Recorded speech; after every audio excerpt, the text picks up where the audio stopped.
Então, continuando a questão das bem-estar das aves, a gente vai passar agora a falar das aves de postura. As aves de postura, dentro da questão do bem-estar animal, elas são muito mais, o bem-estar delas, o manejo delas é muito mais questionado do que as aves de corte, em função de haver um contato muito maior dessas aves com os manejadores e em função de algumas práticas de manejo que ocorrem nas aves de postura e não ocorrem nas aves de corte, principalmente debicagem e muda forçada, que a gente vai explicar mais à frente. Além disso, ainda hoje, a grande maioria das aves de postura elas são criadas em gaiola, o que também compromete fortemente o manejo desses animais.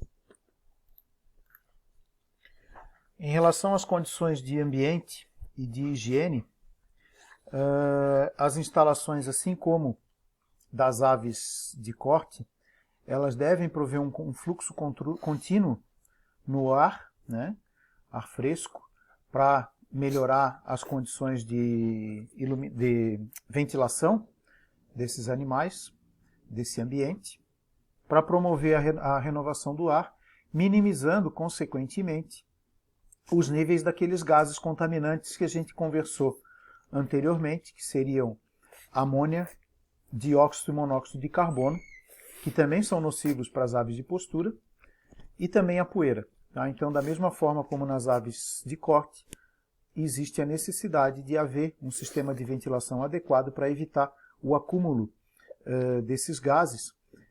Esses gases eles são provenientes, grande parte, dos próprios dejetos dessas aves, urina e fezes. Tá?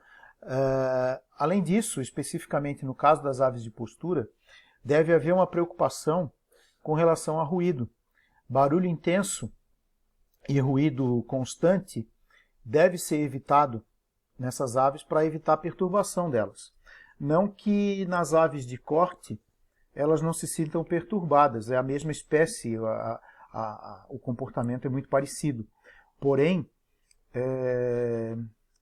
esses estímulos sonoros, assim como estímulos visuais mais fortes, vibrações, isso pode comprometer a postura dessas aves, consequentemente comprometer a produtividade desses animais. Nas aves de corte, isso também compromete, de certa forma, o bem-estar desses animais, mas não chega a comprometer a produtividade. No caso aqui específico das aves de postura, existe também, além do comprometimento do bem-estar, um comprometimento da produtividade, por isso a preocupação maior em relação às aves de postura com relação a ruídos e estímulos visuais. Uma outra questão que deve ser avaliada e deve ser controlada nas aves de postura, também nas aves de corte, mas especificamente mais nas aves de postura, é um programa para controle das pragas, moscas, roedores e outras pragas que possam ocorrer, tanto nas proximidades do galpão como no interior dele, para evitar não só a questão do estresse, mas também a questão da sanidade desses animais. Em relação ao manejo geral, a inspeção dos lotes nas aves de postura, ela deve ser feita pelo menos 2 vezes ao dia, pela manhã e no final da tarde. E cada vez que essas aves sejam manipuladas, o cuidado para evitar injúrias nessas aves deve ser tomado.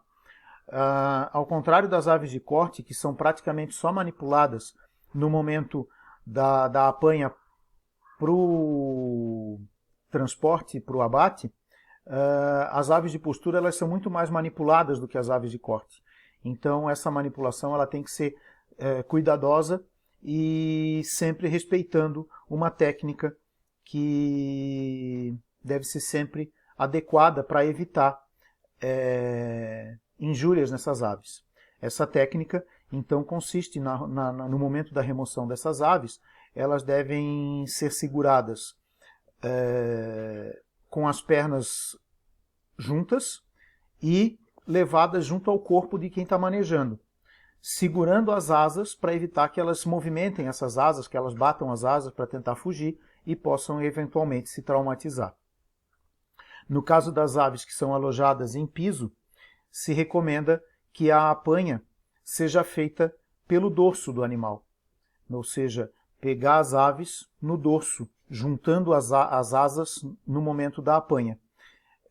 Sempre manejando essas aves na posição vertical, evitando ao máximo que essas aves sejam manejadas em outra posição, diagonal ou horizontal. E jamais a apanha dessas aves deve ser realizada pelas asas ou pelo pescoço. Isso é totalmente contraindicado. Em relação à biosseguridade, as empresas que manejam essas aves de postura, elas têm que ter um programa de biosseguridade e de boas práticas na produção implementadas nas granjas. Essas práticas de biosseguridade, elas têm que detalhar as vacinações, o controle diário das condições das aves. A gente viu atrás que essas inspeções devem ser feitas 2 vezes ao dia, pelo menos. Um monitoramento da mortalidade dessas aves, não só para fazer um controle, mas também para determinar a causa dessa mortalidade, caso ela ocorra, para evitar um problema maior. E a identificação dos sinais e comportamentos anormais, que a gente chama de estereotipias, como a gente já conversou em outras ocasiões.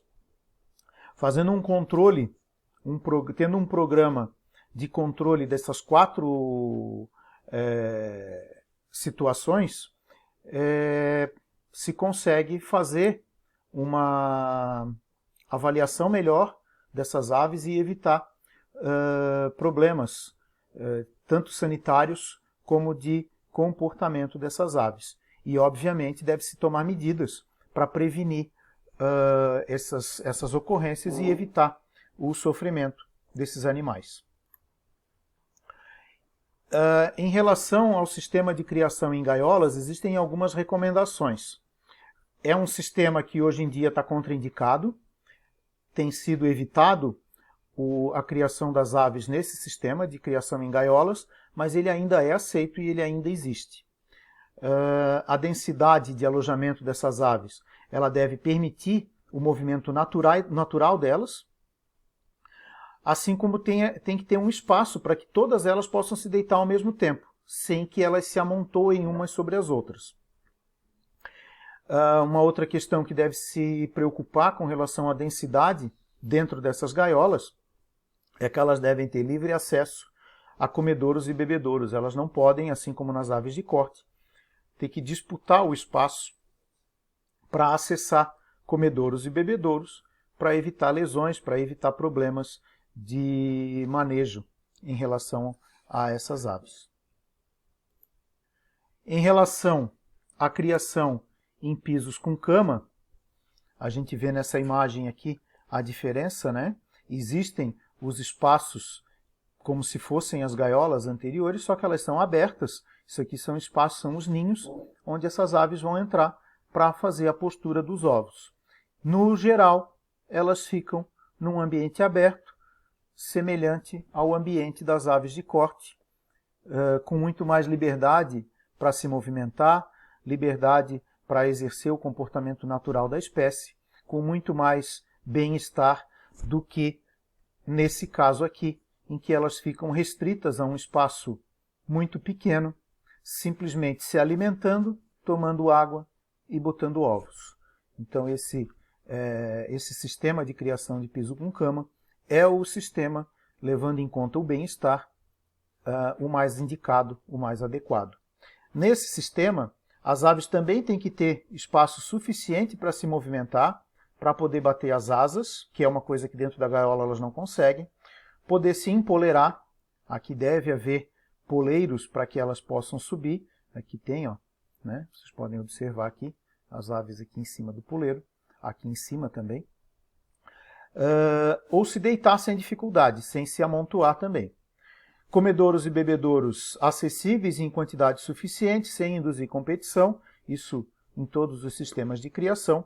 E uma questão importante de se levar em conta em relação ao piso com cama é que Em relação àquele certificado que a gente conversou no início das aulas de bem-estar, da Certified Human,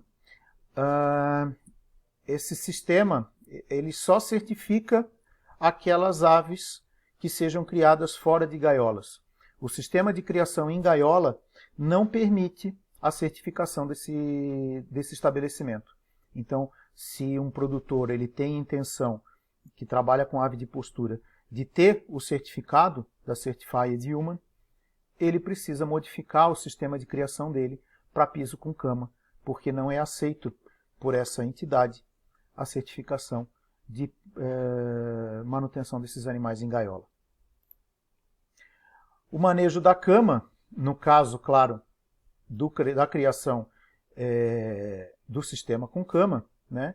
Essa cama ela deve ser de boa qualidade, com boa capacidade de absorção para evitar a umidade.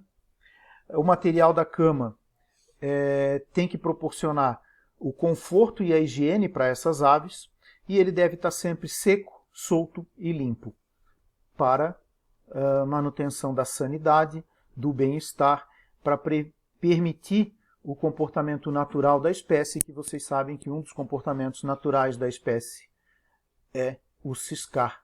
Então elas têm que poder ciscar esse material sem o risco de se contaminar com uma palha úmida ou com uma palha repleta de excremento. Então tem que estar sempre seco, solto e limpo.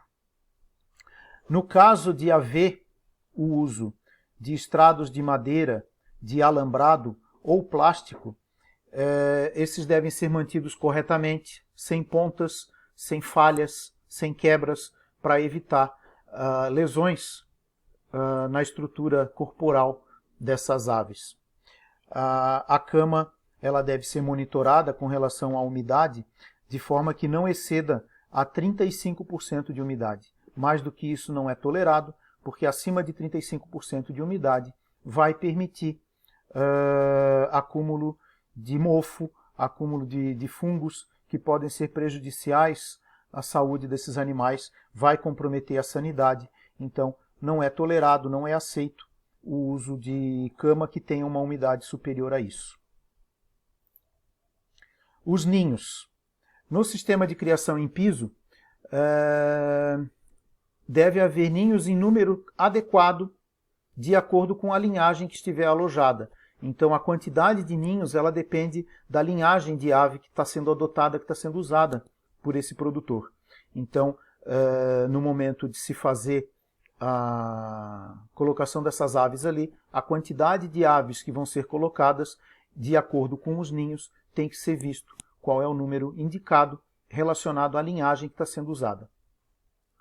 O material que vai ser usado como cama nesses ninhos tem que propiciar tanto conforto como higiene para essas aves, preservando o bem-estar no sentido de preservação de conforto, manutenção do comportamento específico da espécie e com relação à saúde e à higiene, à sanidade desses animais.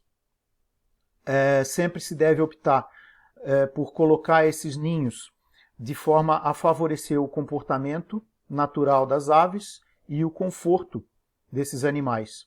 E a recomendação em relação aos ninhos é que cada boca de ninho não deve contemplar mais do que 4 aves.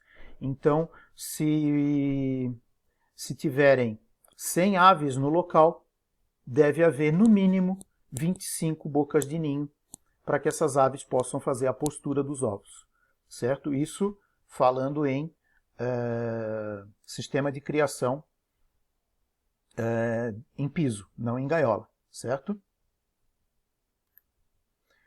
Puleiros. Nos sistemas alternativos, as gaiolas têm que possuir puleiros e eles devem estar distribuídos adequadamente, levando em conta a quantidade de aves do local. Esses puleiros eles têm que ser colocados de forma a evitar que as fezes das aves que estejam colocadas acima caiam em cima das aves que estão colocadas abaixo. Então os puleiros não podem ser uns sobre os outros, eles têm que ter um espaço.